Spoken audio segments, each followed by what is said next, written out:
Nabi Muhammad.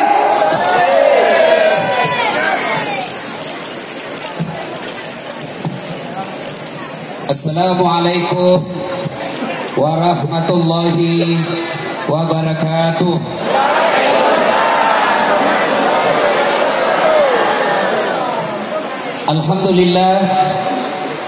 Alhamdulillahi rabbil alamin. Wa bihi nasta'inu ala umurid dunya waddin. Ashhadu an la ilaha illallah wa ashhadu anna Muhammadan abduhu wa rasuluh. Allahumma salli ala sayyidina Muhammad wa ala alihi wa sahbihi ajma'in. Amma ba'd. Faqad qala Allah subhanahu wa ta'ala fi kitabil karim wa huwa asdaqul qailin. A'udzu billahi minasyaitonir rajim. Bismillahirrahmanirrahim. Ya ayyuhalladzina amanu taqullaha haqqa tuqatih wa la tamutunna illa wa antum muslimun. Wahai orang-orang yang beriman, bertakwalah kalian kepada Allah dengan sebenar-benarnya takwa, dan janganlah kamu mati kecuali dalam keadaan beragama Islam. Ayat ini tiap Jumat dibacakan khatib. Tidak sah khutbah Jumat apabila khatib tidak membaca ayat ini. Jangan kamu mati. Rasa-rasanya ayat ini tidak masuk akal. Jangan kamu mati. Memangnya mati kita yang atur? You mau mati atau tidak pasti mati. Gak masuk akal ini kayak ini ayat. Jangan kamu mati. Mati kan bukan kita yang tentukan. Kamu mau atau tidak, kau siap atau tidak, pasti mati. Orang kaya, orang miskin, mati. Raja-raja, mati. Rakyat biasa, mati. Wali kota, mati. Kau yang bilang, bukan saya. Semua mati. Berarti bukan mati itu masalah kita. Masalah kita ayat berikutnya, wala tamutunna illa wa antum muslimun. Jangan kamu mati kecuali dalam keadaan beragama Islam. Padahal kita sudah Islam. Seolah-olah Allah ingin berkata kepada kita, dasar agamamu Islam, kau nikah syariat Islam, KTP-mu Islam, tapi hati-hati kau bos, belum tentu kau mati dalam keadaan Islam. Adakah orang Islam yang matinya kafir? Banyak. Mana contohnya? Contoh, jangan marah. Contoh saja ini, contoh. Jangan baper. Sabung ayam. Banyak sekali di sini.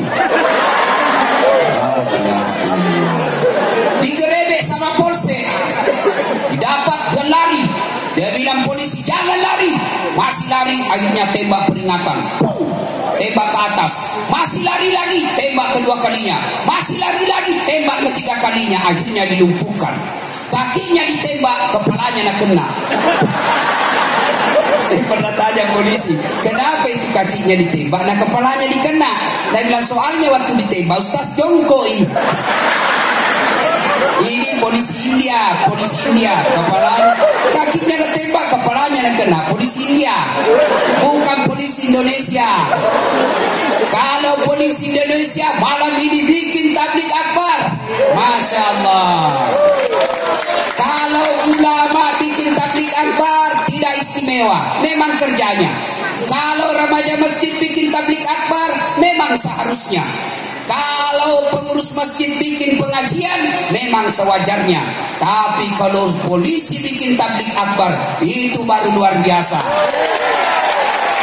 Makanya jangan kemusuh itu polisi. Bu,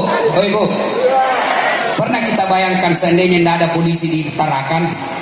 Ayo, bayangkan seandainya tidak ada polisi di Tarakan. Rumah tak dirampok, suami tak dibunuh, anak tak diperkosa, maka ibu datang minta pertolongan sama Pak Polisi. Pak Polisi tolong bantu kami, tegakkan keadilan, cari pelakunya. Apa dia bilang Pak Polisi? Mohon maaf ibu, baru saja Polres tutup. Kacau, makanya ke polisi itu polisi. Bilang bagaimana kalau ada minta-minta uang di jalan preman Ustaz.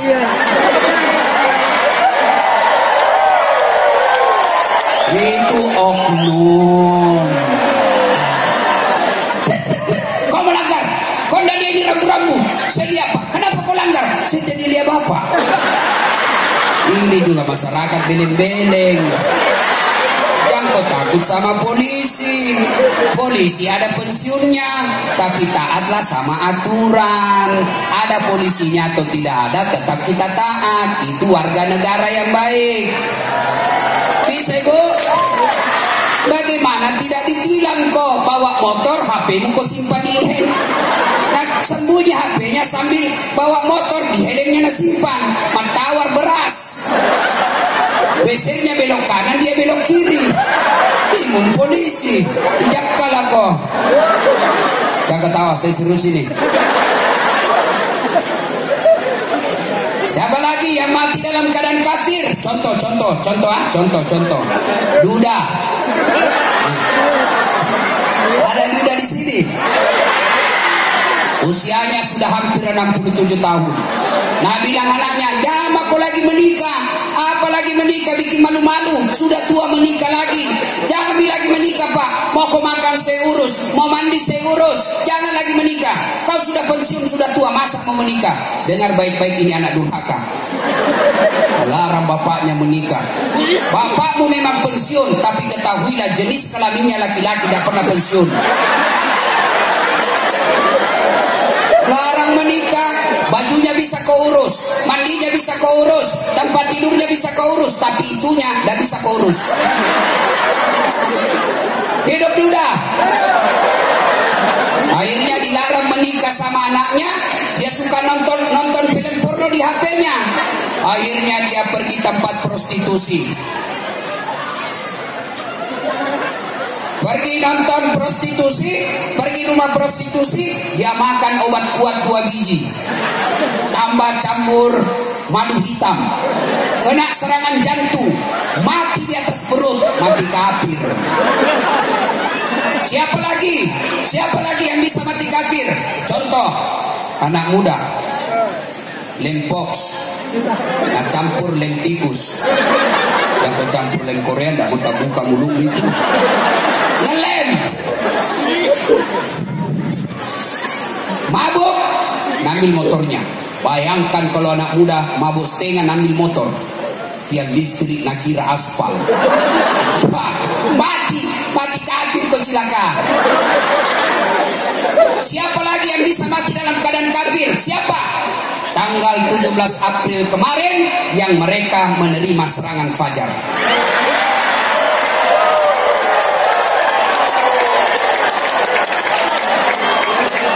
Ketawa baru dirinya nak kena. Mana nih? Sekarang ibu majelis taklim juga matre. Diajar sosialisasi langsung dia bilang, "Wane piro." Sekarang ini politik tidak ada lagi kekeluargaan, tidak ada lagi tetangga, yang ada di otaknya uang. Memangnya besok kalau kau sakit uang yang bantu kamu, datang itu yang sobok kok. Tetanggamu lah yang datang menolongmu. Betul baru diambil. Ayo. Malah ada saya lihat dia bikin statusnya di Facebook, siap menerima serangan fajar. Anggota DPR RI 700.000, DPR Provinsi 500.000, DPR Kota 300.000, jumlah suara dalam rumah 11. Keras kehidupan bos.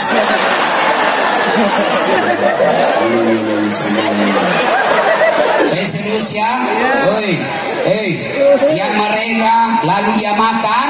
Kata Nabi, kalau kau sudah makan hasil sogok itu, maka tolong jangan kau mati 40 hari yang akan datang. Kalau kau mati dalam 40 hari setelah kau terima dan makan itu, tidak ada yang jamin kau mati dalam keadaan Islam.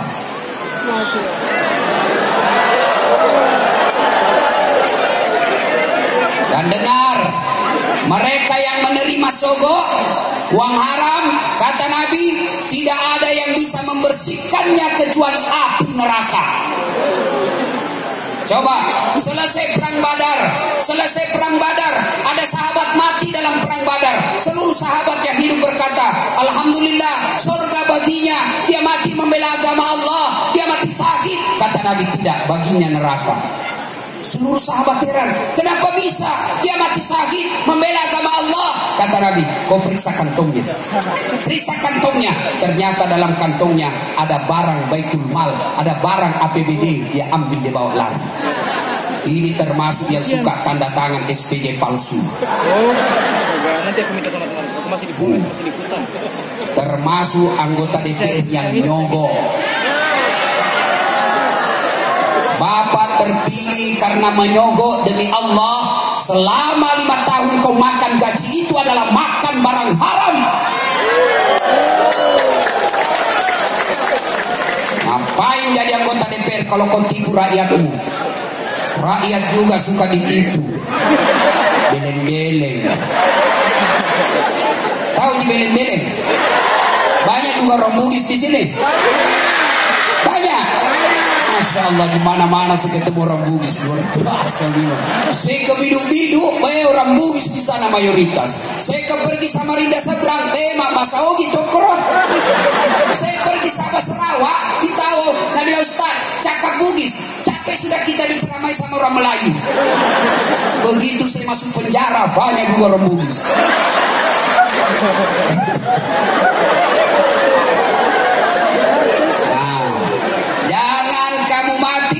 Kecuali dalam keadaan beragama Islam. Insya Allah kita tidak akan mati dalam keadaan berjudi. Insya Allah kita tidak akan mati dalam keadaan berzina. Insya Allah kita tidak akan mati dalam keadaan rampok.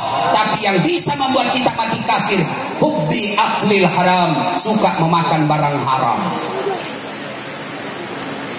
Wa qala aidan, Allah kemudian berfirman, Bismillahirrahmanirrahim, ya ayyuhalladzina amanu dukhulu fis-silmi kaffatan wa la tattabi'u khutuwatis syaitan innahu lakum aduwwum mubin. Wahai orang-orang yang beriman, masuklah engkau ke dalam Islam secara sempurna, bukan Islam pencitraan, bukan Islam pilih caleg, bukan Islam karena pemilu, tapi Islamlah secara benar. Ini kalau musim politik, para politisi penampilannya kalah Ustadz Daskar. Pakai serban, pakai gamis, pakai songkok, pegang tasbih, pasang baleho 4x6 pinggir jalan, baru dia tulis siap membela rakyat, Allahu Akbar, baru tidak pernah didapat di masjid. Patipu. Fotonya saja caleg, sekarang banyak tukang tipu. Dilihat deh mulus, tidak ada jerawatnya, putih bersih. Ternyata dilihat aslinya hancur. Ternyata usut punya usut kamera 360. Wala tattabi'u khutuwatis syaitan, dan janganlah engkau ikuti langkah-langkah setan, karena sesungguhnya setan itu musuh yang nyata bagi kalian.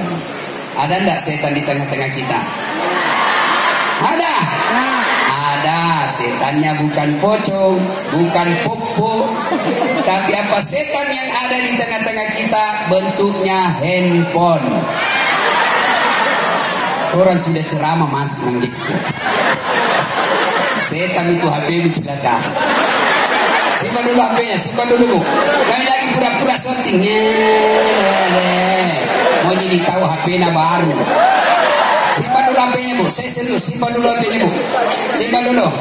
Saya berdoa kepada Allah, mudah-mudahan bagi ibu-ibu yang pegang HP-nya selama saya ceramah, Allah kabulkan doaku, mudah-mudahan suaminya kawin lagi. Amin ya Allah. Amin. Amin.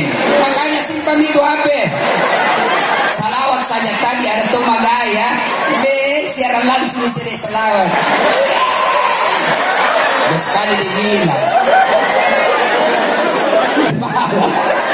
Itu saya ada ceramah. Tiba-tiba lagi ceramah, ada ibu-ibu di depanku. Nah belakangi Kak. Dalam hatiku nih, baru saya doang secara main belakangi Kak ini. Ternyata nak ambil HP-nya, baru selfie. Nah tulis di Facebooknya, latar belakang Das Atlati. Saya nggak jadikan background. Kau kira Ustaz sini dong. Malah selesai ceramah turun, Kak, ini ibu kira-kira umurnya 55 tahun. Saya turun ceramah langsung bilang, Ustaz boleh selfie? Paling saya tidak suka itu selesai ceramah disuruh selfie. Orang capek keringatan, selfie. Saya bilang, oke lah, daripada mengecewakan. Sini oke bu, rame-rame ya. Selesai selfie langsung bilang, Ustaz boleh cium? Cium saya. Sepanjang lo mama nece di rumah. Dia bilang tidak nafsu Ustaz. Biar tidak nafsu tidak boleh. Cari barakah Ustaz, tidak boleh. Coba masih muda kok.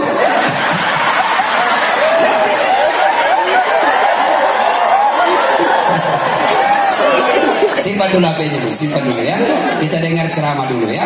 Selama ibu pegang HP maka ibu pasti tidak serius dengar ceramah saya.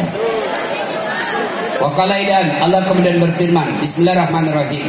Innallaha wa malaikatahu yusalluna ala nabi.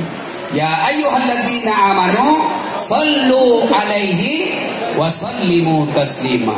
Sesungguhnya Allah dan para malaikatnya bersalawat kepada Rasulullah Muhammad sallallahu alaihi wasallam.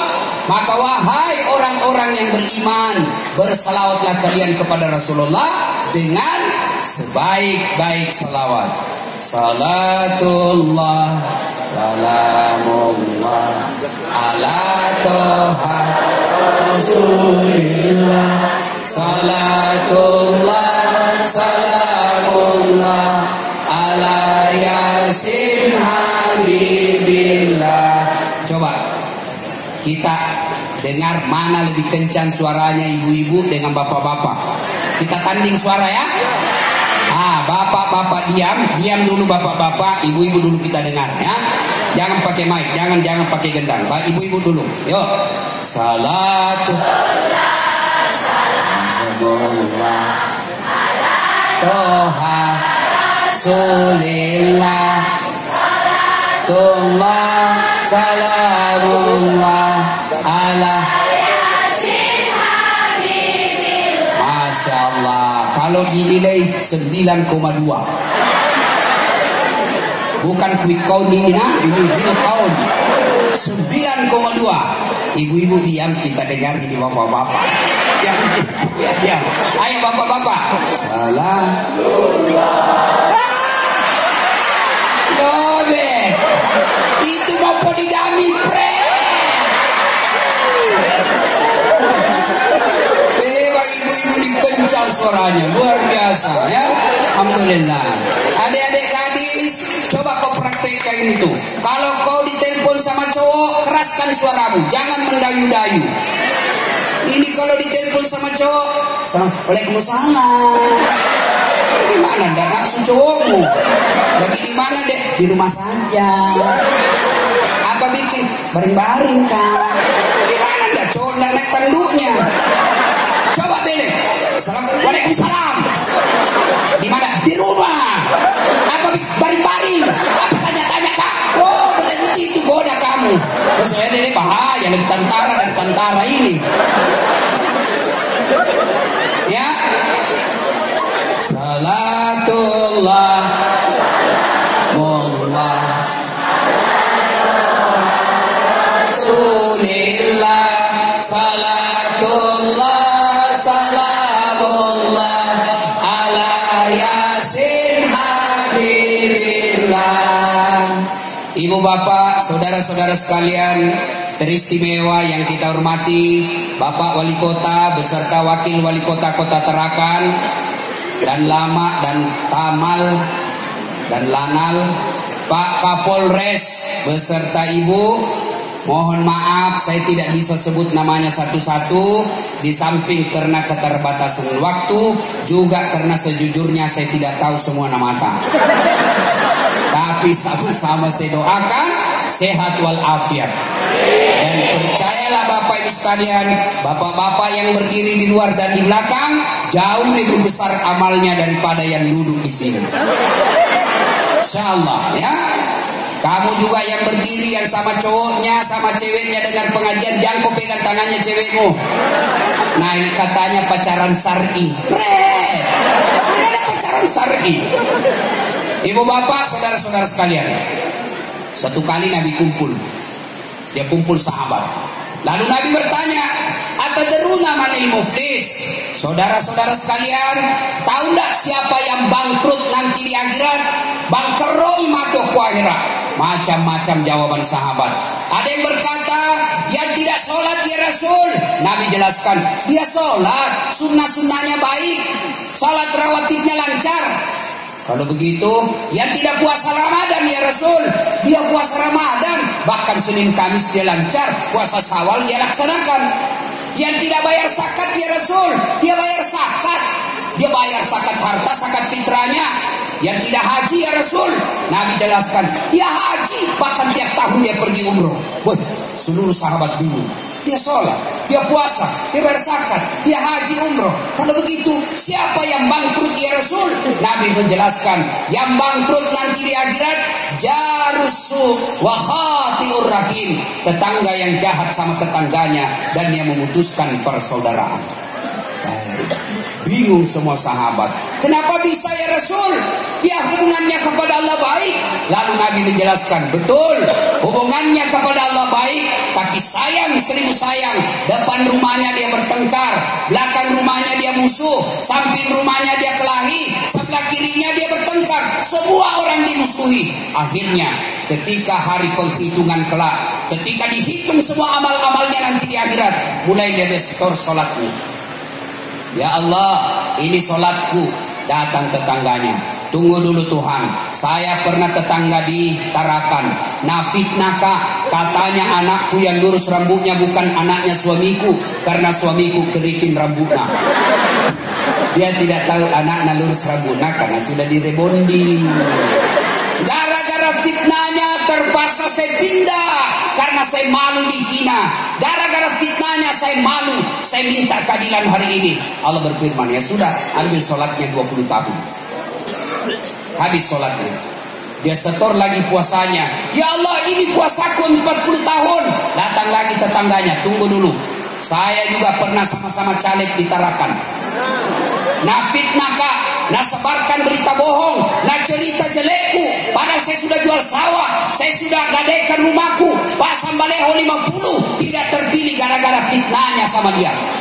Saya minta keadilan ya Allah. Masyirik karena taruh ya rapakan sirik kan. Allah berfirman, ya sudah, ambil itu puasanya 40 tahun. Habis sholat, habis puasa. Datang lagi, ya Allah, dia setor lagi, ini zakatku ya Allah. Datang lagi, tunggu dulu Tuhan, tetangganya, saya pernah bertetangga di Tarakan, nah serobot tanahku, nah ambil tanahku 1 meter, sehingga setiap hujan banjir rumahku karena gotku dia serobot. Saya mau lapor di polisi, kemana polisi? Saya mau ngadu ke tentara, ada tembaknya. Akhirnya mundur, kasihan. 7 tahun saya menderita di Tarakan, sampai 14 tahun saya kasihan tidak bisa menderita di rumahku gara-gara gotku nggak serobot. Tiap hujan banjir rumahku 20 tahun. Allah berfirman, ya sudah, ambil zakatnya itu 40 tahun hajinya. Ya Allah, ini hajiku. Datang lagi tetangganya, tunggu dulu Tuhan. Saya juga pernah satu kantor di Pemda Tarakan. Nah fitnahkah, katanya mobilku hasil korupsi, karena dia lihat saya pegawai honor, tidak masuk di akalnya. Bagaimana pegawai honor bisa beli mobil? Tidak masuk di akal mereka. Nah fitnah saya, akhirnya saya menjadi pegawai honor, tidak diangkat-angkat sampai saya pensiun pegawai honor. Saya minta keadilan. Dia bilang, Tuhan sudah, ambil itu hajinya 2 kali. Habis sholatnya, habis zakatnya, habis puasanya, habis hajinya, masih ada yang datang. Tunggu dulu Tuhan, saya juga pernah disakiti hati saya. Nah cerita kejelekanku, betul itu yang dicerita betul. Memang ada yang dicerita itu benar, tapi apakah sirik kapuang? Bila tolong nggak, minta tolong ya Allah, balaslah kejelekannya sama saya. Nah bila yang tadi banyak amalnya, Tuhan bagaimana nih habis amalku? Bagaimana lagi habis sudah amalku ya Allah? Allah berfirman, tidak ada kebatilan, tidak ada kejahatan yang tidak dibalas hari ini. Supaya adil, ambil dosanya orang yang pernah kau sakiti. Maka bapak-bapak yang dicuri suaranya di TPS, tenang, mereka tidak akan lolos dari pengadilannya Allah. Hati. Nah makanya orang yang bangkrut itu kalau baik sholatnya tapi tidak suka bermusuhan. Maka Polres Kota Tarakan tidak mau kalau kita bangkrut. Maka ajak kita datang di tempat ini supaya kita datang bersaudara, jangan bermusuh-musuhan. Nah, sekarang apa yang menyebabkan orang bertengkar? Apa yang menyebabkan orang bermusuhan? Yang kali sekarang ini yang paling banyak dan aktual, paling baru membuat kita bermusuhan, pemilu, pilpres, dongo. Orang mau jadi presiden kau bertetangga baku musuh. Akhirnya apa? Saya perkirakan nanti lebaran ini sedikit orang bikin kue. Kenapa? Nggak ada tamunya, baku musuh sama tetangganya. Ayo, bodoh kita. Bahkan di Sulawesi Selatan ada yang digugat cerai sama istrinya. Gara-gara apa? Suami istri berbeda pilihan. Beleng-beleng. Kenapa itu pihak? Dengar, pemilu ini pesta demokrasi. Namanya pesta, kita senang-senang. Bu, kalau ada kita dengar kata pesta, ada apa yang ada di otak tak? Pesta, gembira-gembira. Pesta, ada musik. Pesta, ada makan-makan. Maka pesta pemilu ini adalah pesta demokrasi. Maka jangan menegangkan, jangan menakutkan. Mari kita senang-senang. Pesta pengantin, mana ada orang takut pergi pengantin? Tidak ada orang takut pergi pengantin, kecuali yang ada selingkuhnya nada bawa istrinya. Nah, takut, seluntuk nih, seluntuk.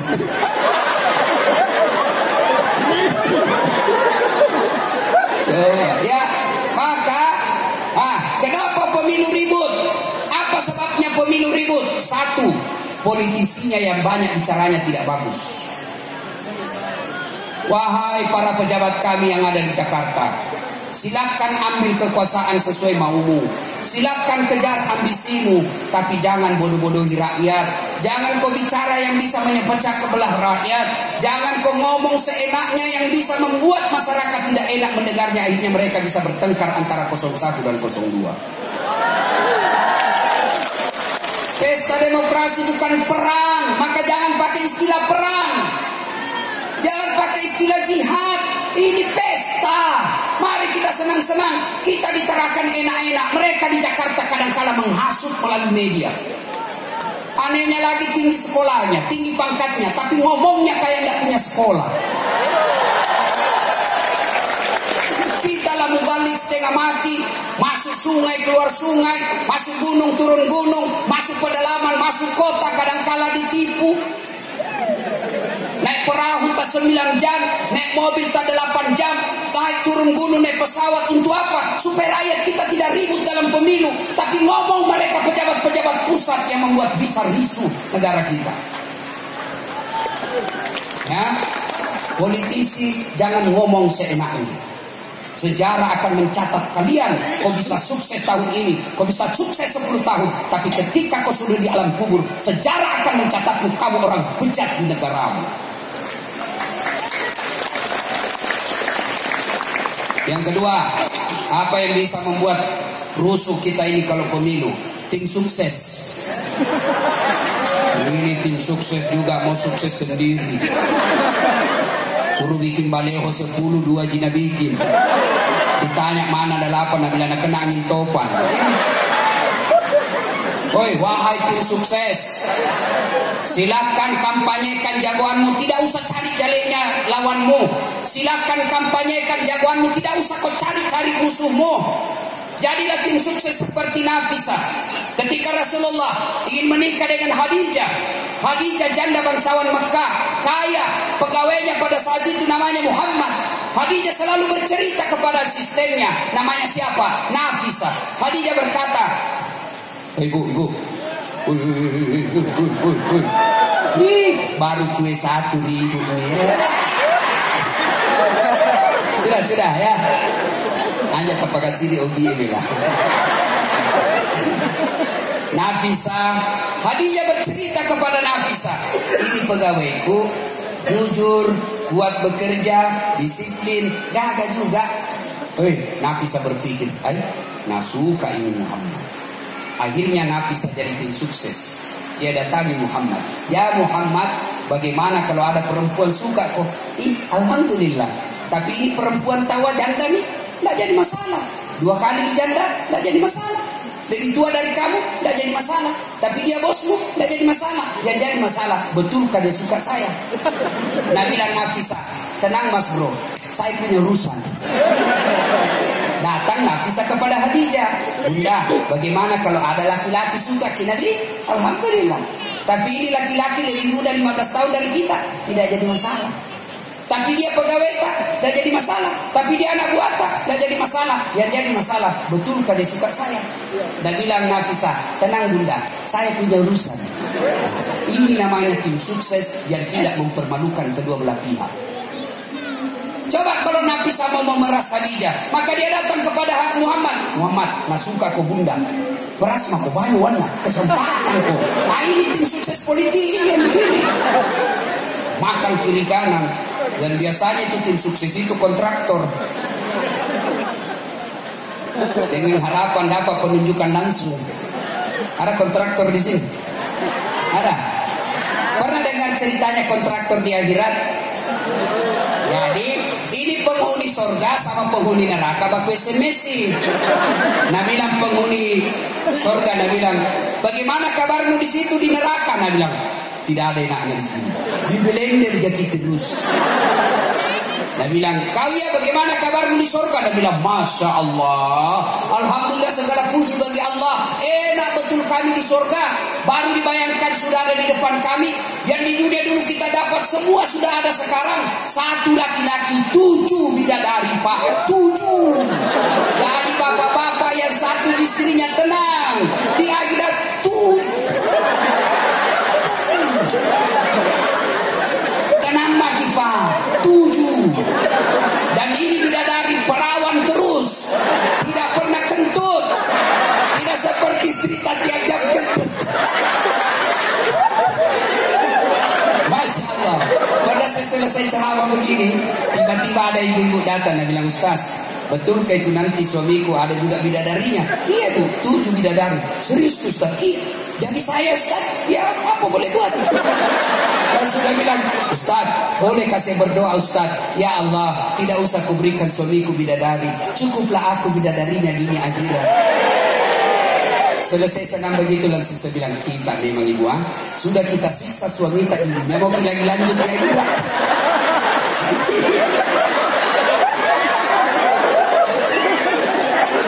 Lalu penghuni surga bilang, enak memang di sini. Dia bilang penghuni neraka, bolehkah kami jalan-jalan ke sini, ke situ? Boleh kami ke situ? Dia bilang, boleh sebenarnya, tapi bagaimana caranya berjauhan ke? Dia bilang, kami punya urusan. Ini orang neraka kan kreatif pak, tahu cara jalan keluar. Dia bilang, jangan aku mas bro. Bagaimana caranya? Begini, kami bikin jembatan dari neraka, kamu juga bikin jembatan dari surga. Kita ketemu di tengah. Setuju? Setuju. Lelang proyek. Keluar pemenang tender. Waktu pekerjaan 3 hari. Hari pertama jembatan dari surga sudah selesai 50%. Hari kedua selesai 70%. Hari ketiga tuntas, efektif dan efisien. Ini jembatan dari neraka surga belum goyang-goyang. Nabi lain dari neraka, kenapa ini belum pindah goyang proyeknya? Teriaklah dia, Nabi, kenapa belum kau mulai proyekmu? Kami ini sudah sampai di tengah seperti perjanjian. Apa kata penghuni dari surga? Nabi bilang, bagaimana mau dimulai? Kontraktor, pemborong, pengawas, panitia, ada semua di situ.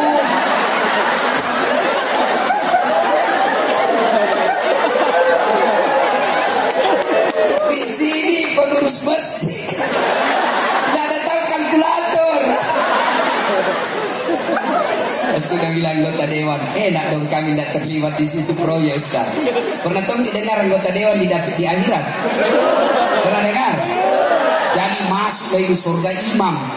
Begitu masuk surga dia lihat, kenapa banyak anggota DPR ini di surga? Dan di negara aku banyak ditangkap gara-gara OTT. Dia pergi protes sama malaikat. Woi malaikat, penghuni surga, penjaga surga, kenapa banyak ini anggota DPR di sini? Nah di negara aku banyak ditangkap. Nah bilang malaikat penjaga surga, jangan mau ribut. Kenapa? Reses gini. Sebentar lagi dia pulang.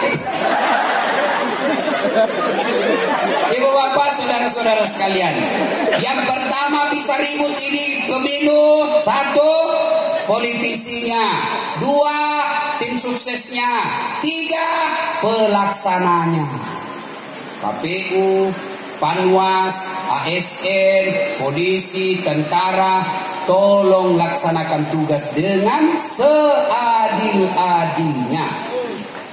Alhamdulillah, kita dapat berita yang menggembirakan dari seluruh provinsi yang ada di Indonesia. Kaltara adalah pelaksana pemilu terbaik dan teraman. Kenapa bisa begitu? Karena KPU-nya baik, Panwasnya baik, tentaranya baik, polisinya baik, ASN-nya baik. Selama penyelenggara pemilu baik, maka rakyat pasti tenang. Tentu kita doakan mereka penyelenggara pemilu yang baik, kita doakan mereka karirnya baik, keluarganya bahagia, dan dijadikan amal kebaikan dalam bertugas. Kita juga berdoa kepada Allah saat yang menerima doa bagi mereka penyelenggara pemilu yang tidak melaksanakan tugas dengan sebaik-baiknya.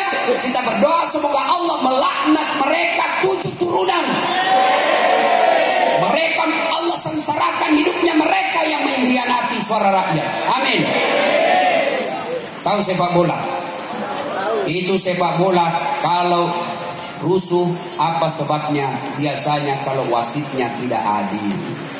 Saya 17 Agustus dulu waktu SMP di kampung, ribut itu sepak bola. Kan tidak ada pagarnya. Sepak bola kampung 17 Agustus ribut gara-gara apa? Jurinya berat sebelah, wasitnya berat sebelah. Akhirnya apa? Dikejar satu kampung, masuk di polsek, ditunggui sampai pulang. Itu kalau penyelenggara tidak adil. Percayalah, rakyat Indonesia adalah rakyat paling damai. Rakyat Indonesia adalah rakyat paling taat sama pemerintahnya. Coba kita lihat kalau kita acara-acara begini. Pimpin doa, selalu itu berdoa. Imamnya, pembaca doanya, ya Allah, ampuni segala dosa dan kesalahan pemimpin kami, rahmati pemimpin kami. Padahal sudah makin kasih bodoh-bodoh, masih didoakan. Datang liwai, bawakan kisarung, diterima lagi. Ya Allah, rahmat. Coba kurang apa kita ini rakyat Indonesia? Ya. Yang berikutnya, yang bisa membuat pemilu rusuh ini apa? Hoax. Tahu hoax? Berita bohong. Pasca pemilu, selesai pemilu, hati-hati menyebarkan berita bohong. Bisa jadi Bapak pendukung 01, akhirnya ada berita menjelekkan 02, dia sebarkan. Marah pendukungnya 02, lapor polisi, Bapak masuk penjara, orang jadi presiden. Bapak pendukungnya 02, tiba-tiba dapat berita menjelek-jelekan 01, disebar, ternyata itu fitnah, Bapak masuk penjara. Sekarang setelah pemilu, sudah kita mencoblos 17 April kemarin, maka tidak ada lagi 01, tidak ada lagi 02, yang ada sekarang adalah 01 tambah 02 menjadi 03, Persatuan Indonesia. Setuju? Nah, sekarang yang berikutnya, yang pecah belah kita pemilu pertama. Yang kedua yang menyebabkan kita pecah belah apa? Sangka buruk. Di kantor Pemda kalau sangka buruk, maka Pemda tidak berjalan dengan baik. Tiba-tiba dimutasi, sangka buruk, sangka baik. Tadinya kepala dinas, pilkada salah dukung. Akhirnya apa? Disingkirkan menjadi staf ahli, staf yang tidak ada, staf ahli, ahli yang tidak ada stafnya. Langsung non-job. Bersangka baik, sudah Bapak 5 tahun jadi kepala dinas, 3 tahun kepala dinas, tiba-tiba disingkirkan, sangka baik. Oh, sang sudah juga 3 tahun saya kepala dinas. Banyaknya kasihan pegawai yang PTT, pegawai tidak tetap, sudah itu menjadi TTP, tetap tidak pegawai. Baik sangka, jangan pernah sangka buruk. Para caleg sudah sebar baleho, sudah banyak uang keluar, ternyata tidak terpilih, sangka baik. Berarti Allah tidak senang Bapak jadi anggota DPR. Kenapa? Kalau jadi anggota DPR, ada korupsi di kantor DPR, penjara 7 tahun, Allah tidak mau Bapak di penjara. Saya 2013 ikut Pilwali Makassar, 10 pasang calon, saya juara 2. Orang bilang dikalak Ustaz, tidak, cuma yang menang lebih banyak suaranya. Namanya sangka baik. Coba, saya salah tamat SMA, saya daftar tentara, mau jadi akabri penerbang. Begitu tes fisik, tidak lulus. Kenapa? Ceper. Tidak cukup tinggiku. Saya protes kepada Allah. Ya Allah, kenapa saya bersaudara saya yang pendek? Adekku tinggi besar. Kenapa saya pendek? Kau tidak rugi jadi Tuhan kalau saya jadi tentara. Saya mau bela agamamu ya Allah. Ada yang hina agamamu. Saya mau jadi tentara membela agamamu. Kenapa saya pendek ya Allah? Saya tidak lulus. Temanku lulus polisi. Sekarang dia reserse di Polda Sulbar. Pakai baret merah. Satu bunga-bunga di sini. Saya Allah takdirkan lulus jadi ustaz pakai baret putih. Tapi alhamdulillah dengan baret putih yang saya pakai, mulai baret hitam sampai baret merah, bicara maiko semua. Mau kok?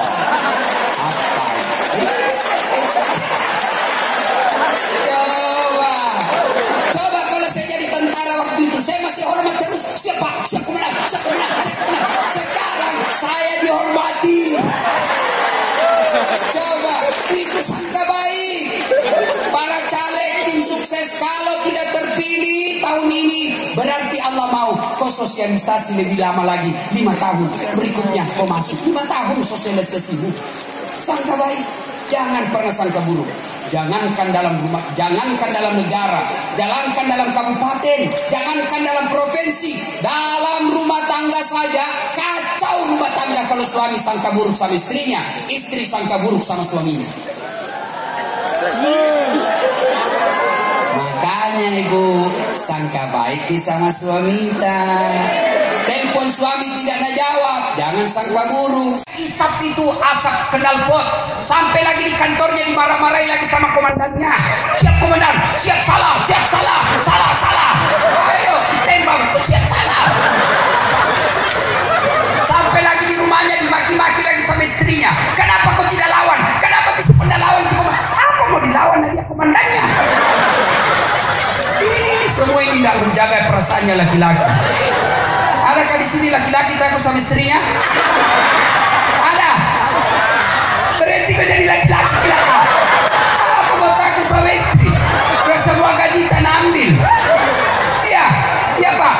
Belum diterima nak ambil nih. Belum naik gaji tak nak tahu itu. Bahkan dia sudah rencana kalau mau naik bulan depan gaji tak nak rencana nih apa mau nak cicil. Tidak dilihat itu deh.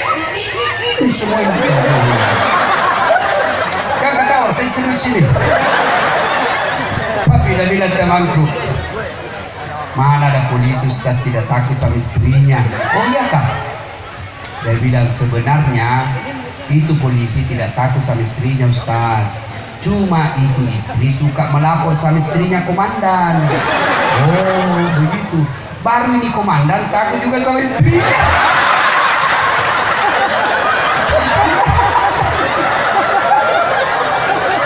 Begitu ya Bu?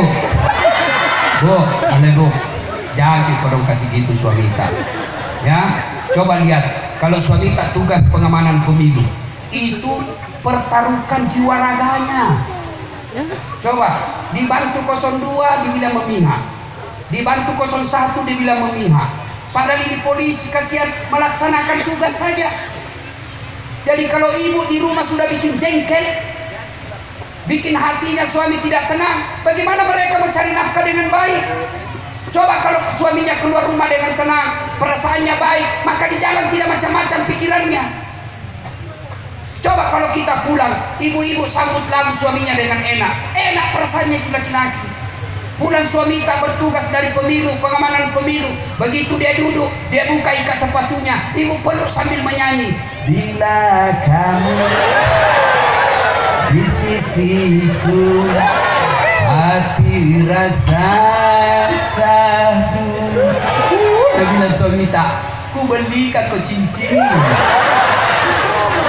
Tiba-tiba suami masuk dapur, kenapa ini berantakan semua piring? Jangki juga marah, kalau suami tak marah ibu juga marah, bertengkar, perang, anak jadi korban. Maka suami marah, ibu tenang, kalau perlu menyanyi ki. Isaplah wahai. Itu enaknya itu ibu dulu, tidak ada pangkatnya suaminya, tidak jelas gajinya, kasihan, tapi sopan itu sama suaminya. Datang suaminya capek, nanya ikan, Dialah pengasih. Goyang tapi tangannya saja goyang. Dialah pengasih dan penyayang kepada semua insan. Dulu ibu-ibu dulu. Sekarang ibu-ibu apa lagunya? Yo ayo.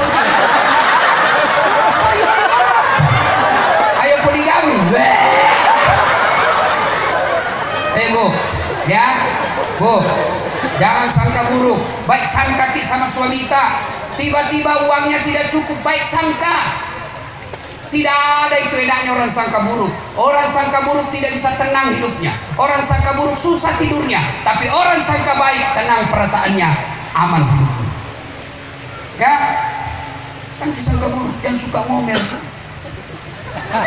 Ada yang untung itu perempuan hobinya ngomel. Baik kalau cantik, gendut, kuat makan, malas,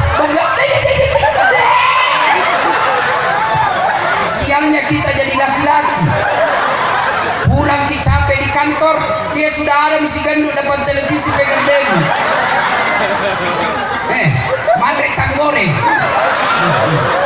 Coba nak kasih naik kaki di kursi, nangka kalepana menguap. Bagaimana suami tanda stres?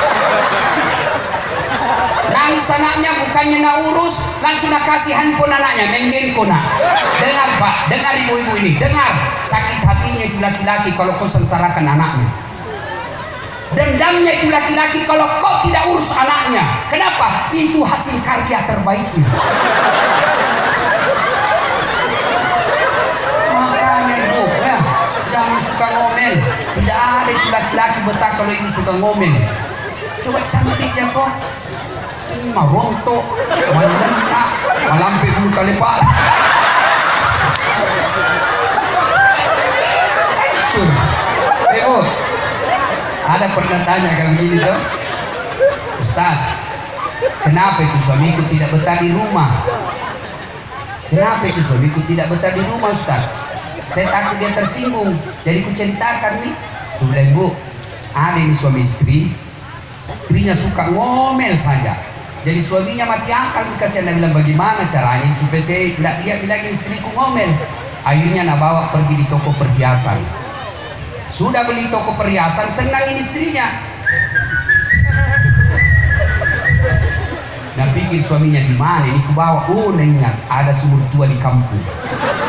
Ini sumur 400 tahun umurnya, dalamnya 17 meter. Dia bawa nih, ke istrinya senang. Dia bilang, dek, dia ke itu sumur ada airnya. Dangkal jika kira-kira berapa dalam dan ini paling sampai di lutut. Dia kok dek datang dia begitu dekat nah dorong suaminya brak masuk apa di situ ngomel bako ndak ku dengar. Tiba-tiba 1 jam kemudian ada makhluk tinggi besar hitam keluar dari sumur. Kaget suaminya, siapa kamu? Dia bilang, saya jin penunggu sumur ini. Saya sudah 400 tahun di dalam sumur ini. Ada perempuan ngomel saja kerjanya. Baru 1 jam di dalam ngomel berturut. Saya lebih lagi. Jin saja 400 tahun tidak betah. Apalagi suamimu yang pegawai honor. Maka berhentilah ngomel. Bapak-bapak juga jangan takut sama istri. Kalau dia ngomel, rumusnya diam. Kalau dia pecahkan piring 1, pecahkan 1 lusin.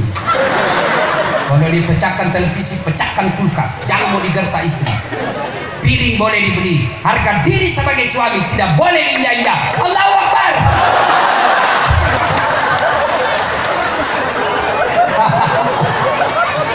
Pak, Ibu, kalau suami tak istri tak juga suka marah-marah, sebenarnya gampang rumusnya. Apa rumusnya? Diam. Umar bin Khattab ada sahabat yang suka marah-marah istrinya. Ini sahabat mau lapor sama Umar. Umar waktu itu presiden. Begitu dekat dengan rumahnya Umar, dilihatnya, Umar juga dimarah-marahi sama istrinya. Pulang, tak jadi. Besok ketemu Umar, dia bilang di sahabat, ya Amirul Mukminin, saya lihat kemarin Anda dimarah-marah sama istri. Kok diam-diam? Dengar jawabannya Umar. Bapak-bapak, dengar jawabannya Umar. Apa jawaban Umar? Begitulah cara saya berterima kasih kepada istriku yang telah hamil, mengandung, melahirkan dan membesarkan anakku. Dengar, Begitulah cara saya berterima kasih kepada istriku yang telah hamil, melahirkan, dan menyusui anak saya. Coba Pak, bayangkan itu. Ada 3 kesusahannya perempuan yang tidak pernah dilakukan dan tidak pernah dialami laki-laki. Apa itu? 1, hamil. Coba, masih ingat waktu tak hamil Bu? Tidak ada itu enaknya orang hamil. Jalan itu setengah mati, kasihan. Keluar nih. Itu katanya kalau 7 bulan kan goyang-goyang toh Bu. Saya ingat itu mamanya cek waktu 7 bulan kandungannya. Nah bilang kasihan, Ustaz ada lagi di sini. Naik lagi di sini kakinya, turun lagi sini Ustaz. Nah bilang doakan nggak? Dalam hatiku ewa ya ibu.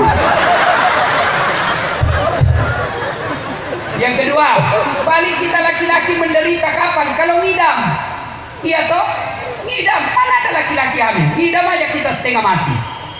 Pernah ada berdoa, Ustaz, apa doanya supaya berhenti ngidam istriku? Saya bilang, ngidam apa istrimu? Dia bilang, nanti dia bisa tidur kalau melihat di atas lemari. Berhenti kok, nak kasih bodoh-bodoh kok itu. Jadi kalau mau tidur istri, kalau istrinya mau tidur jam 10, setengah 10 naik di lemari. Belajar kok lagi, tidak ada itu ngidam dalam Islam. Tidak ada itu ngidam. Mana ada ngidam? Kalau ada ngidam pasti ada hadisnya. Mana ada ngidam orang Eropa, orang Amerika, orang Arab? Tidak ada ngidam, hanya ada Indonesia. Nggak kasih bodoh-bodoh ki. Hanya waktu mamanya cek ngidam dan bilang, Ustaz tidak, tidak ada ngidam, berhenti. Juga keterlaluan ngidamnya. Disuruh duduk di atas lemari, Pak. Yang kedua, dengar, kalau ada laki-laki kurang ajar sama istrinya, atau istrinya suka ngomel, rumus tenang Pak. Bayangkan waktu dia melahirkan. Saya selalu bilang begini, kalau ada laki-laki kurang ajar sama istrinya, suruh lihat istrinya melahirkan. Pilihannya kasihan itu hanya 2. Kalau tidak setengah mati, mati sekalian. Coba, masih ingat waktu tak melahirkan Bu? Masih? Ada ndak ibu-ibu melahirkan senyum? Mentang-mentang istri Kapolres, dia senyum saja. Keluar kok nak? Tidak.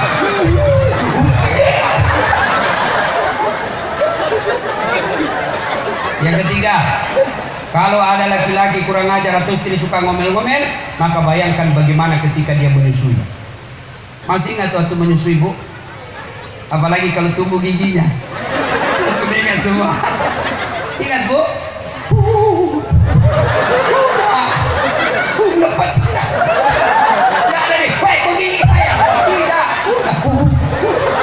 Lepas kok nak. Siang anak-anak, malam bapak. Coba menderita itu kasihan perempuan. Maka bapak-bapak yang kurang ajar sama istri, dengar baik-baik. Bapak juga jangan khianati istri. Coba kasihan itu istri, kadang-kala kita tipu. Alasan rapat-rapat ternyata pergi merapat.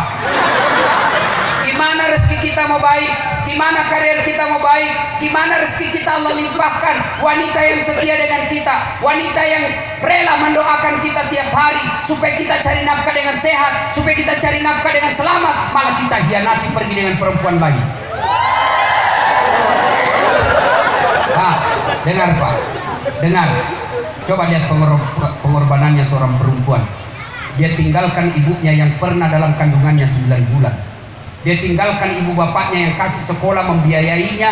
Demi apa? Ikut sama bapak sebagai suami istrinya.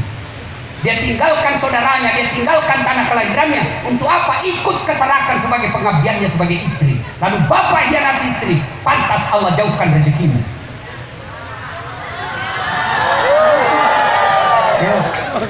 Makanya syukuri itu istri, itu rezeki kita. Saya pernah pulang ke ceramah malam, tiba-tiba SMS istriku, Ustaz, habis pembalut. Mati saya. Begitu saya masuk toko, saya berdoa mudah-mudahan tidak ada kenal saya. Begitu saya bayar, tiba-tiba dia bilang, Ustaz, beli pembalut. Saya bilang, biar nih daripada saya melahirkan. Enak perasaan Pak, begitu saja. Kalau istri suka ngomel, diam. Jangan dilawan, makin dilawan makin jadi. Apalagi kalau itu perempuan sudah bilang pokoknya, dia maki pak. Tidak masuk di akalnya. Dijelaskan satu muncul dua, dijelaskan dua muncul tiga, tuntas segalanya. Naukit lagi 10 tahun yang lalu. Itulah perempuan. Maka kalau dia ngomel, diam. Kalau perlu makan obat tidur. Selesai urusan. Ya, itu rumusnya menghadapi perempuan. Diam. Kalau dia sudah diam, bapak diam dan dia selesai marah, sanjung dia. Tidak ada perempuan yang tidak suka dipuji. Sanjung dia. Kita istriku sudah marah tambah cantik. Nah bilang gitu. Kita lagi kau menggombal kan, tapi senang gitu. Kita istriku tambah mancung hidungnya, dia tetap senang meskipun dia tahu dibodohi. Tambah cantik ikut dia sayang, kurus-kurus maki. Padahal dia tahu itu berat badannya nambah, tetap dia senang. Maka fitrahnya wanita suka dipuji, maka puji saja dia. Jangan terlalu malas memuji istri. Pulang coba kita puji. Kita istriku luar biasa, tambah cantik, rasanya kayak kena tuku pacaran dulu. Oh senang nih. Puji dia sebaik-baiknya, puji. Dan Rasulullah itu 11 istri Nabi. Beliau sangat romantis kepada istrinya, sehingga tidak satupun istrinya pernah mengatakan saya menyesal menikah dengan Muhammad. Apa romantisnya Nabi? Yang sederhana saja, bapak mulai praktekkan besok. Apa? Nabi setiap kali minum, sudah minum dia kasih istrinya, minum lagi dia kasih lagi istrinya. Dan hebatnya lagi Nabi, yang dia minum bekas bibirnya istrinya. Jadi misalnya Rasulullah minum, dia kasih istrinya, ini dia minum Khadijah, maka itu lagi dia minum bekas bibirnya istrinya. Coba bapak amalkan itu besok. Barangkali bapak amalkan besok, dia kasih bibirnya, deh busuknya melungu.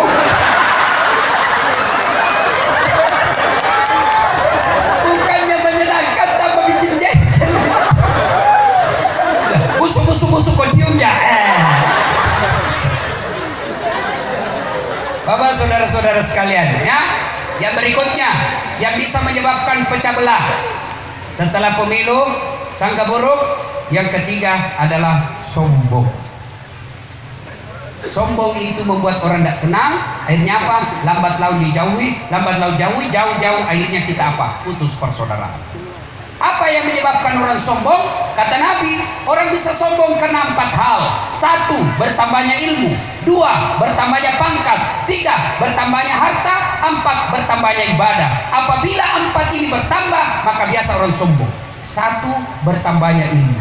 Siapa yang bisa sombong di sini? Alim ulama bisa terjadi sombong. Penceramah bisa sombong. Ustadz bisa sombong. Mana ustadz yang sombong? Ustadz yang tidak mau menerima perbedaan pendapat, itu sombong. Ustadz yang suka membidah-bidahkan dan menyesatkan sesamanya Islam. Rasulullah berdakwah itu tenang. Bayangkan ketika Rasulullah datang, seorang laki-laki, ya Rasulullah, saya berhubungan suami istri dengan istri saya di siang hari bulan Ramadan. Nabi bilang, wah, nak kena kuabala, bahaya kamu harus puasa 60 hari berturut-turut. Nabi bilang ini sahabat, ya Rasulullah berapa hari? 60 hari berturut-turut. Yang benar aja ya Rasul, 1 bulan saja saya kecolongan, apalagi 2 bulan. Nabi bilang kalau begitu kau kasih makan fakir miskin. Kasih makan fakir miskin berapa? 60. Nabi bilang, ya Rasulullah saya orang miskin. Kau sudah melanggar miskin, melanggar pula. Lalu apa kata Nabi? Ini ambil kurma, bawa cari orang miskin di kampungmu kasih makan. Lalu apa dia bilang? Ya Rasulullah saya lah orang miskin di kampungku, tidak ada mikala miskin kah? Lalu Nabi bilang sudah banyak tong bicaramu, kau makan itu. Coba, inilah Rasulullah. Kadang-kala ada ustadz bukan ustadz sebenarnya, baru belajar agama 6 bulan, itu pun melalui YouTube. Jangan kamu didoktrin oleh YouTube, Instagram ceramah-ceramah 1 jam, belum tentu. Jangan menyalahkan orang. Yang baik terima perbedaan. Ini bid'ah maulid, bid'ah Isra Mi'raj, bid'ah doa bersama, bid'ah jabat tangan selesai sholat, bid'ah taksiyah. Kenapa? Tidak ada pada zaman Nabi, tidak ada pada zaman Nabi bid'ah. Bid'ah itu sesat masuk neraka. Nenekmu punya neraka. Masa gara-gara maulid bosku bilang sesat masuk neraka? Yang enak kamu tidak mau maulid, tidak usah. Tapi jangan kau sampaikan bid'ah dan sesat orang yang maulid. Kamu yang mau maulid silahkan maulid, tapi jangan kau bilang sesat yang tidak maulid. Enak tak? alasannya tidak ada pada zaman Nabi. Kalau alasanmu tidak ada pada zaman Nabi, maka tolong kau ceramah tidak usah pakai mic.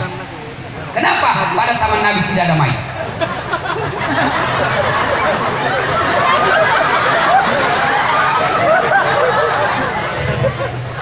Ya, yang enak terima perbedaan.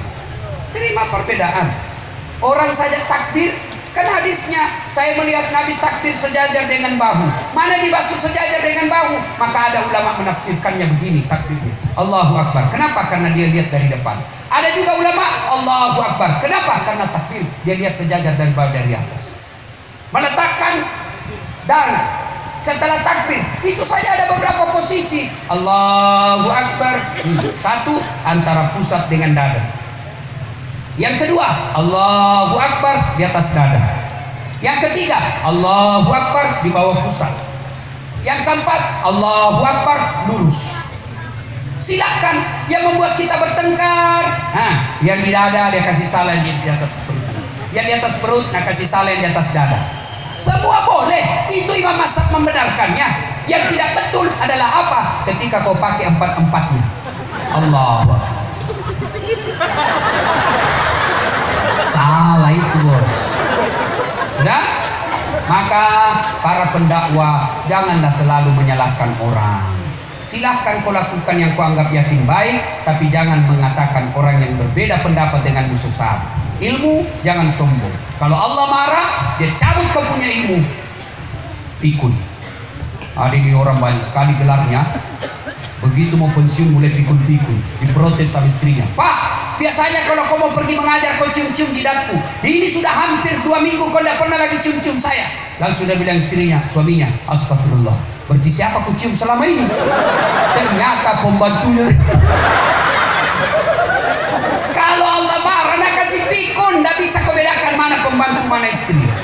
Jangan juga modus. Bulan ini pura-pura pikun. Tiba-tiba didapat sama anaknya dalam pembantu rumah tangga dalam di kamarnya pembantu. Langsung, kukira mamamu nak. Modus. Yang kedua, menyebabkan orang sombong, bertambahnya jabatan. Jangan sombong gara-gara jabatan. Wali kota, wakil wali kota jangan sombong. Kenapa? Jatahmu cuma 5 tahun. Kalau terpilih lagi 10 tahun. Kalau tidak terpilih, wabillahi taufiq wal hidayah. Keluar Pak, ganti lagi.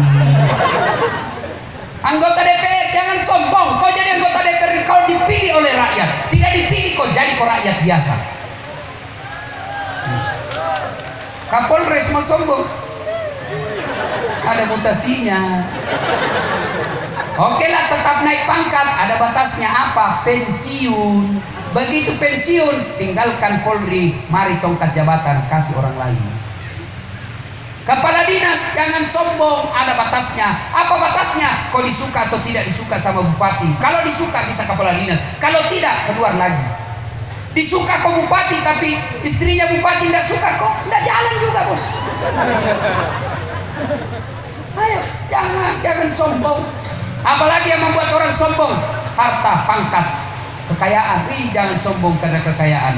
Belajar dari Palu, Donggala, Poso. Ada yang undang saya ceramah ke sana orang kaya sebelum gempa, sebelum tsunami, kaya betul.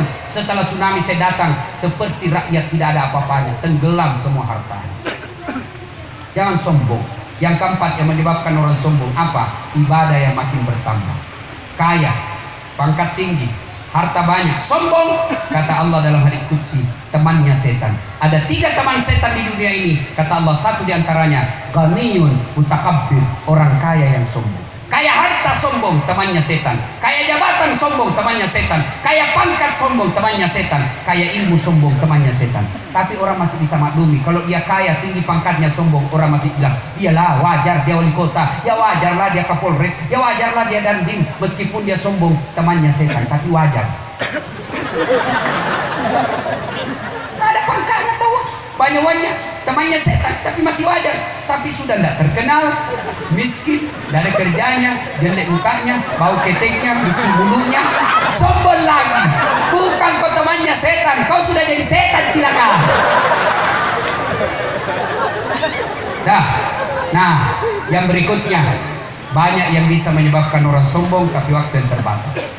Sekarang Apa hebatnya kalau banyak teman? Karena Al-Quran menjelaskan, wa'tasimu bihablillahi jami'an wa la tafarraqu. Berpegang teguhlah engkau kepada tali persaudaraan agama Allah dan janganlah engkau bercerai-berai. Kalau banyak teman Ustadz, apa hebatnya? Satu, banyak teman, murah rezeki. Saya selalu bilang begini, saya ini tidak banyak uangku, tapi banyak temanku, temanku banyak uangnya.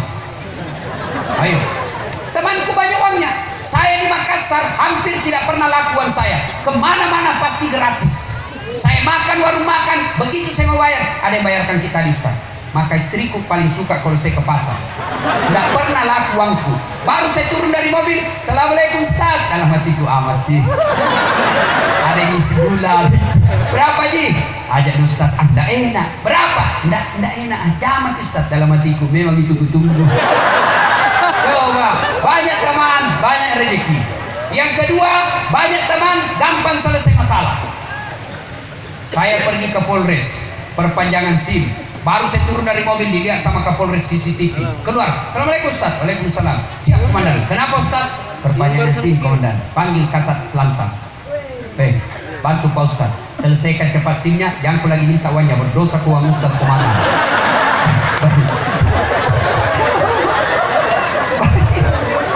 Banyak teman, gampang selesai masalah. Yang ketiga, banyak teman, gampang terpilih pilkada. Yang keempat, banyak teman, sehat walafiat. Saya rasakan, orang selalu bilang, Ustadz ini sehat walafiat, kemana-mana, alhamdulillah. Saya ini sudah 9 hari keluar rumah, belum pulang-pulang. Besok saya lanjut ke Banjarmasin. Dari Banjarmasin saya ke Jakarta, Jakarta ke Medan, Medan kembali ke Palangkaraya, keliling. Tanggal 4 baru pulang Makassar. Istirahat paling 1-2 jam. Ketemu istri kadang-kala di bandara, tidak sempat cium-cium. Mau dicium ada sopir, terpaksa kepala becina cedek. Coba, tapi itu raja kameramen saya yang lebih besar dari saya 2 hari yang lalu KO. Dia bilang ini, kuatlah kita Ustaz dari istirahat. Saya bilang, saya ceramah kau yang pingsan. Apa resepnya? Banyak yang doakan saya. Banyak teman saya di Facebook, di Instagram, di WhatsApp selalu berdoa, Ustaz sehat walafiat ki, Ustaz mudah-mudahan murah rezeki kita. Itu dan mereka doa tulus. Tidak seperti kalau caleg didoakan, kadang-kadang tidak tulus. Ya, banyak teman sehat walafiat. Ibu bapak, dan Rasulullah menjelaskan umat Islam itu seperti badan ini. Innamal mu'minuna ikhwah. Orang Islam seperti badan ini.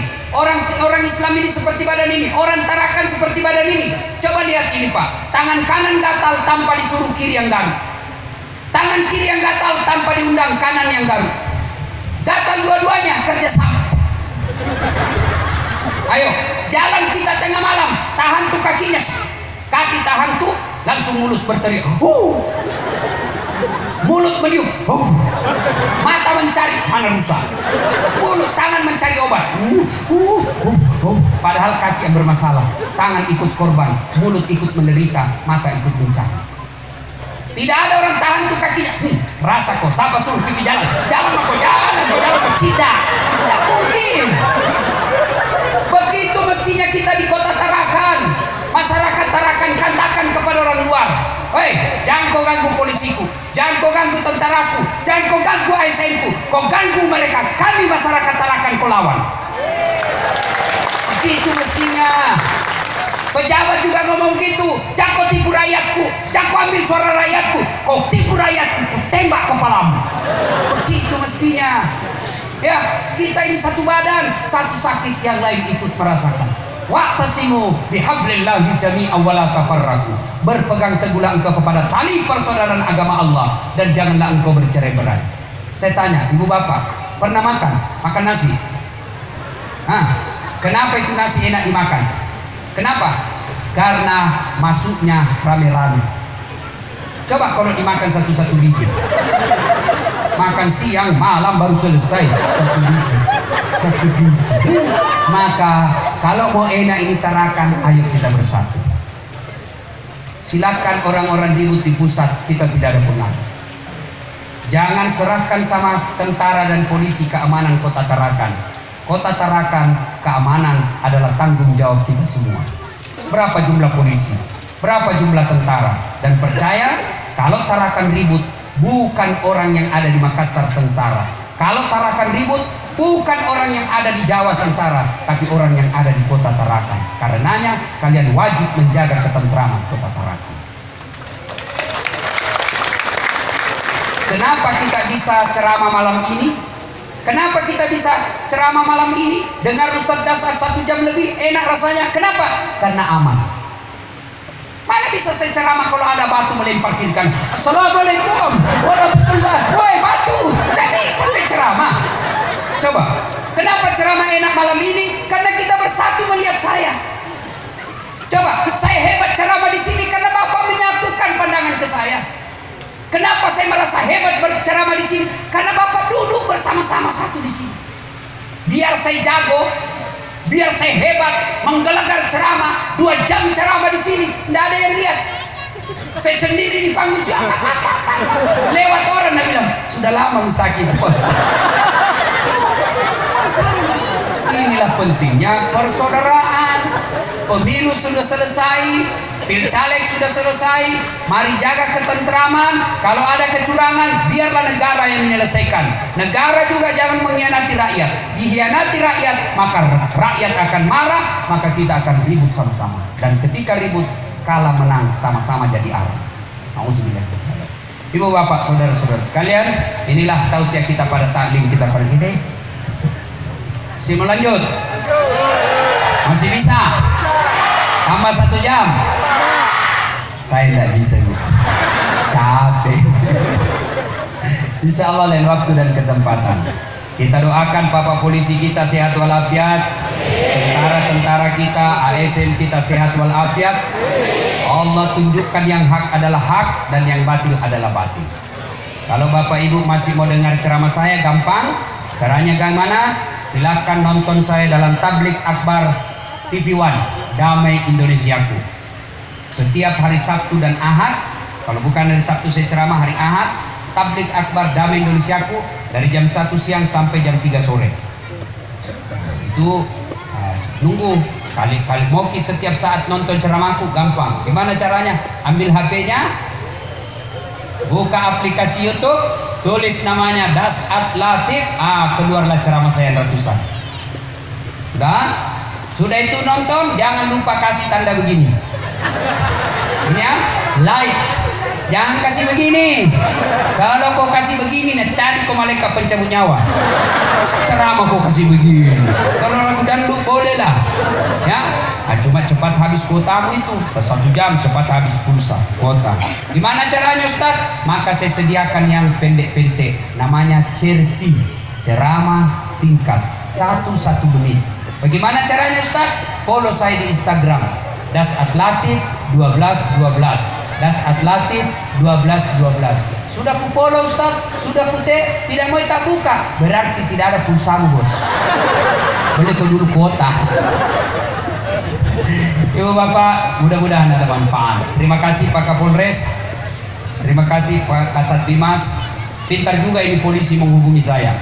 Susah saya ngatur jadwal, dia hubungi orang mati-matiku di sini. Pak Yancung. Kalau Pak Yancur sudah telepon saya itu siap kak, siap, tidak, siap. Pintar juga ini polisi, dia tahu juga saya punya kematian di sini ya. Doakan mudah-mudahan semua sehat walafiat. Amin. Sebelum kita akhiri, yang pulang itu jangan dulu pulang, kita berdoa dulu. Kita berdoa dulu ya. Ayo kita berdoa. Kita awali dengan mengirimkan suratul Fatihah kepada Rasulullah Muhammad SAW. Khasiat dan keutamaannya kita ikhlaskan untuk orang tua kita masing-masing. Al-Fatihah.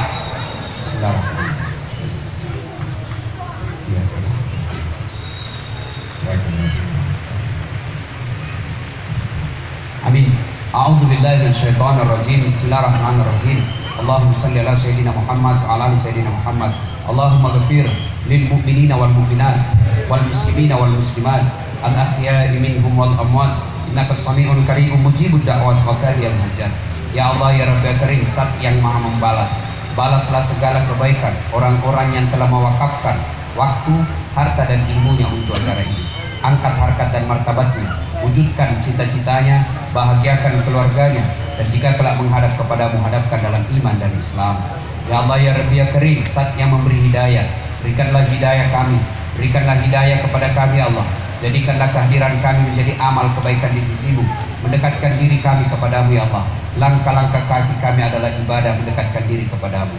Ya Allah ya Rabbi ya Karim, Zat yang maha kuat, Zat yang maha perkasa, jadikanlah pemimpin di antara kami yang betul-betul hanya takut kepadamu dan mencintai rakyatnya. Ya Allah ya Rabbi ya Karim, Zat yang maha membimbing, bimbinglah aparat-aparat kami ya Allah. Tunjukkanlah yang hak adalah hak dan berikanlah kesanggupan kepada mereka untuk melaksanakan yang hak itu.